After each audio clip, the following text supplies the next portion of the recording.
Mukunda jewellers మొట్టమొదటి factory outlet ఇప్పుడు కూకట్పల్లి, కొత్తపేట్, సోమాజిగూడ మరియు ఖమ్మంలో.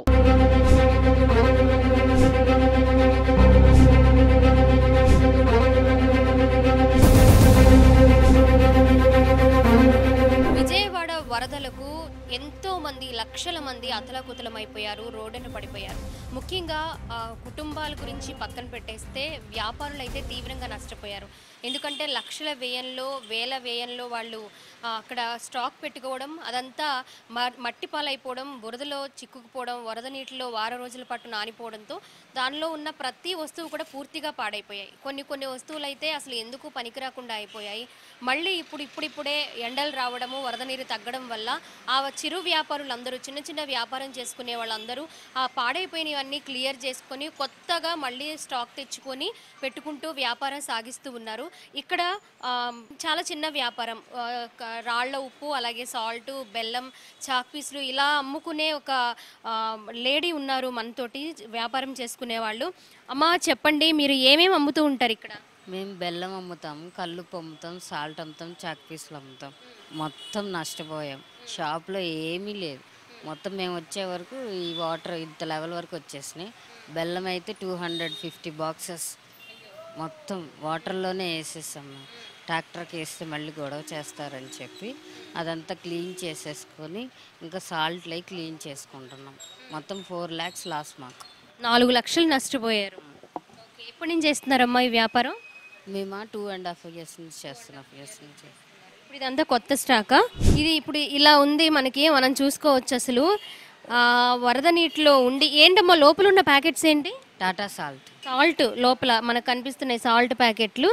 ఇవన్నీ కూడా దగ్గర 8 నుంచి 10 రోజుల పాటు వరద నీటిలోనే ఉండిపోయాయి. నీళ్ళన్నీ తగ్గిన తర్వాత మనకి బురద పేరుకుపోయింది. మనకు చూసుకోవచ్చు ఎన్ని రోజులు వాటర్ నిలిచిపోయి ఉన్నాయి, ఎంతవరకు నిలిచున్నది ఇక్కడ క్లియర్గా కనిపిస్తుంది. ఒక మార్క్ కనిపిస్తూ ఉంది. వాటర్ ఇంకా చివర క్లియర్ అవ్వలేదండి, మనం చూసుకోవచ్చు. ఇలా ఎన్నో షాపులు ఉన్నాయి, రకరకాల వ్యాపారాలు చేసేవాళ్ళు ఇక్కడ ఉన్నారు. వాళ్ళందరూ కూడా చాలా తీవ్రంగా నష్టపోయారు. వాళ్ళు కోరుకునేది ఒకటే, ఇంత నష్టపోయాం, అప్పు చేసుకునో ఏదో ఒక రకంగా మేము ఇక్కడ పెట్టుబడి పెట్టి వ్యాపారాలు సాగిస్తూ ఉన్నాము, అదంతా మట్టిపాలైపోయింది, మమ్మల్ని ఏదో ఒక రకంగా ప్రభుత్వం ఆదుకుంటే మాకు అంతే చాలు అని కూడా చాలామంది వేడుకుంటూ ఉన్నారు.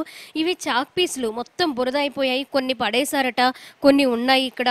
అలాగే బెల్లం అంటే మనకి సాధారణంగా తెలిసిందే, వాటర్ పడగానే ఊరికి కరిగిపోతూ ఉంటుంది. దగ్గర 250 బాక్సులు అంటే ఎన్ని కిలోల వరకు వీళ్ళు నష్టపోయి ఉన్నారనేది తెలుస్తుంది మనకి. ఆ కొత్త స్టాక్, పాత స్టాక్ అంతా పడేసిన తర్వాత కొత్త స్టాక్ మళ్ళీ తెచ్చుకున్నారంట. ఇదొక భారం. అంటే నష్టపోయిన 4 లక్షలతో పాటు మళ్ళీ కొత్తగా ఉన్న ఏదో కొంత ఉన్నది కూడా బయటికి తీసి మళ్ళీ కొత్తగా తీసుకొచ్చుకొని వ్యాపారాన్ని మానలేం కదమ్మా, మళ్ళీ మేము స్టార్ట్ చేస్తూ ఉన్నామని ఇప్పుడిప్పుడే వాళ్ళు మళ్ళీ కొత్తగా తెచ్చుకొని స్టాక్ని వ్యాపారం అనేది స్టార్ట్ చేస్తూ ఉన్నారు. మిగిలిపోయినవి అంతా కూడా వాటిని ఏం చేయలేక కొంతవరకు ట్రాక్టర్లో పంపించేశారంట. ఈ మిగిలింది ఏం చేయాలో కూడా అర్థం కాక, పోయిన డబ్బు నష్టపోయింది తిరిగి ఎలా తెచ్చుకోవాలో కూడా అర్థం కాక ఒక అయోమయ స్థితిలో ఉండిపోయామని కూడా వాళ్ళు ఆవేదన వ్యక్తం చేస్తున్న పరిస్థితి మనకు కనిపిస్తూ ఉంది. ఇలా ఎన్నో షాపులు ఉన్నాయి, ఎన్నో వ్యాపారాలు, రకరకాల వ్యాపారాలు ఉన్నాయి. ఎవరికి ఇది మానవ తప్పిదం కాదు, ప్రకృతి చూపించిన విపత్తు వల్ల లక్షల కుటుంబాలు రోడ్డును పడిపోవడం కూడా మనం చూస్తూ ఉన్నాము.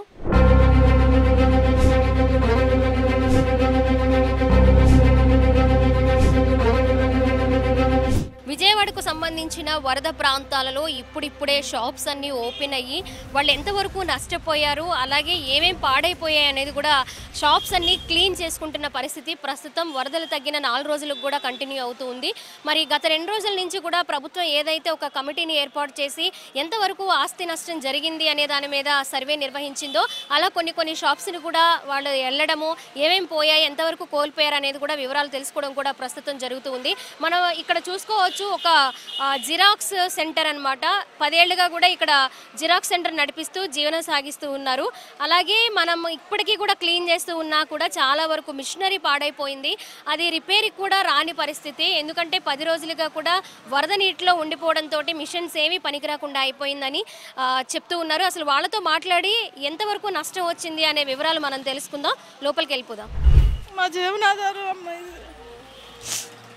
ఎంత నష్టం వచ్చిందమ్మా, ఎంత కోల్పోయారు? 4 లక్షల దాకా పోయినట్టు. మళ్ళీ మొత్తం అన్నీ చేసుకోవాలి మేము కొత్తవి. పాతదేది పనికొచ్చే విధంగా లేదు. సో ఎక్కువగా వాళ్ళని మాట్లాడించి ఇంకా బాధ పెట్టడం తప్ప ఏం కనిపించడం లేదు. అది జిరాక్స్ మిషన్ పెద్దది ఒకటి ఉంది మేడం, 1,20,000 అది. ఇది వచ్చి కేఎస్ఆర్ మిషను, ఇది వచ్చి 50,000. 2 కలర్ ప్రింటర్లు ఉన్నాయి, అదొక 20, ఒకటేమో 10,000 రీసెంట్గా కొనుక్కున్నా మేడం.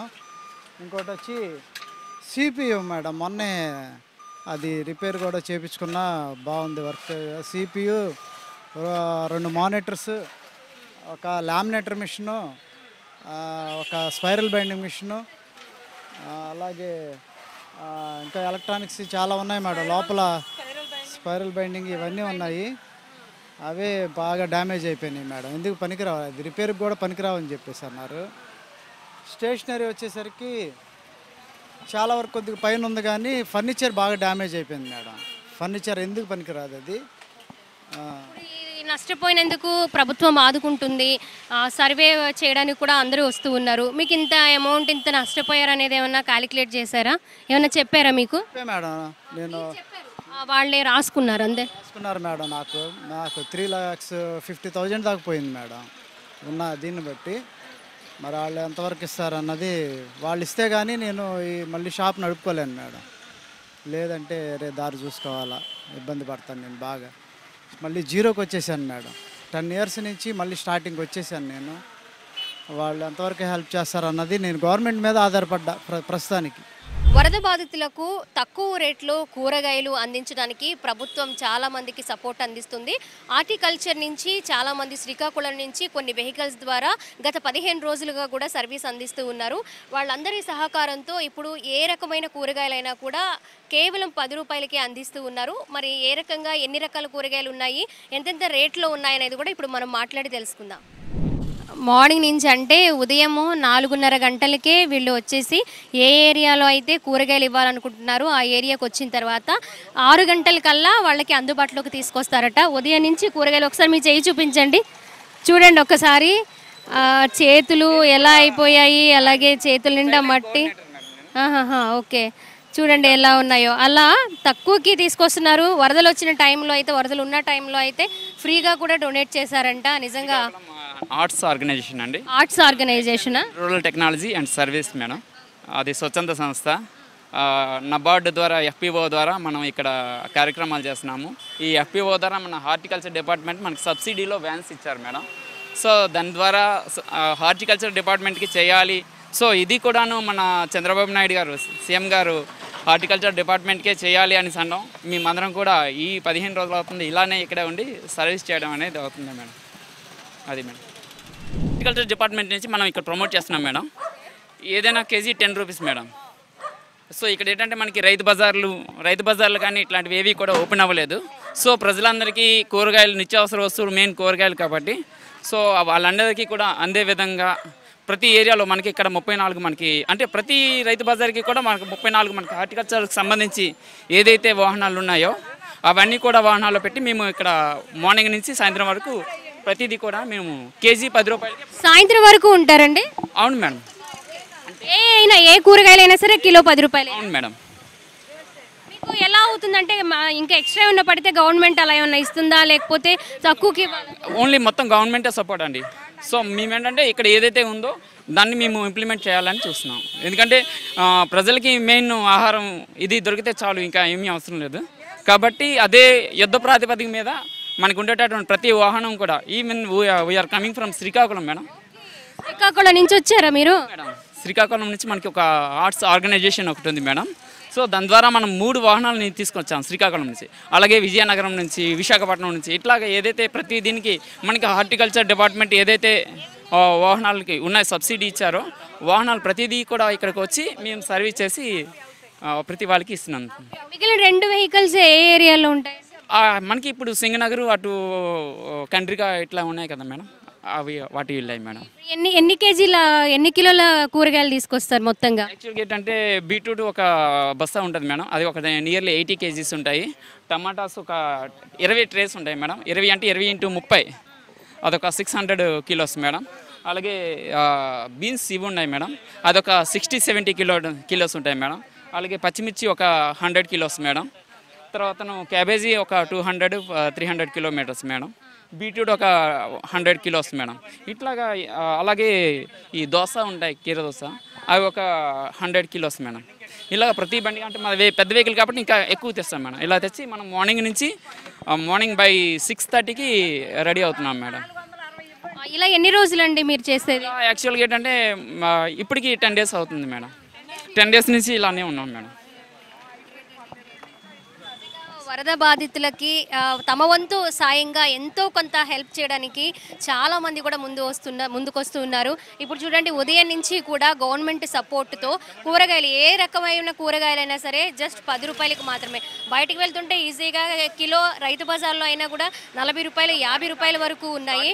ఈరోజు 10 రూపాయలకే మరి ఏ రకమైన కూరగాయలైనా కూడా 10 రూపాయలకి ఇవ్వడం అనేది నిజంగా చాలా సంతోషించదగ్గ అనే విషయం అని ఇక్కడికి వచ్చే వాళ్ళు కూడా చెప్తూ ఉన్నారు. మాకు చాలా వరకు హెల్ప్ అవుతుంది, సపోర్ట్ అవుతుంది అని కూడా వినియోగదారులు చెప్తూ ఉన్న పరిస్థితి ప్రస్తుతం మనం చూస్తూ ఉన్నాం ఇక్కడ.